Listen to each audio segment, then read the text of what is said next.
একসময় প্রাণ চাঞ্চল্যে মুখর থাকতো এই সরু গলিগুলো। সন্ধ্যায় আলো ঝলমলে হয়ে থাকতো এখনকার অন্ধকার রাস্তা।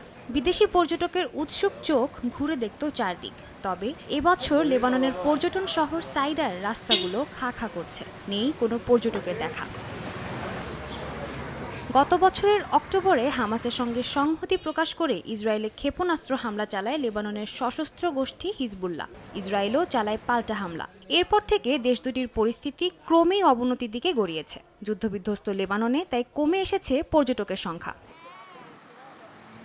এতে ভূমধ্যসাগর উপকূলের পর্যটন নগরী সাইদার ব্যবসায়ীরা মারাত্মক বিপাকে পড়েছেন। শহরটির ঐতিহ্যবাহী বাজার ওল্ড সুকের রাস্তাগুলো যেখানে লোকারণ্যে জমজমাট হয়ে থাকত, এবছর সেখানে নেই একজন দর্শনার্থীও। আমাদের ব্যবসার অনেক ক্ষয়ক্ষতি হয়েছে। আগে ইরাক, মিশর ও ইউরোপের পর্যটকেরা এখানে আসতেন। এবছর কোনো পর্যটকের দেখা আমরা পাইনি। লাভ হয়েছে অন্যান্য বছরের চেয়ে মাত্র 20%। পর্যটক তো দূরে থাক, হামলার ভয়ে সাধারণত খালিই থাকে শহরটির রাস্তাঘাট। এমনকি বাড়িঘর ছেড়ে চলেও গেছেন অনেকে। যখনই এই শহরে বা শহরের আশপাশে বোমা হামলার সংখ্যা থাকে, সব রাস্তা খালি হয়ে যায়। এটি এখন বেশিরভাগ দিনের চিত্র। এভাবে যখন তখন হামলার ভয়ে থাকতে থাকতে আমরা ক্লান্ত।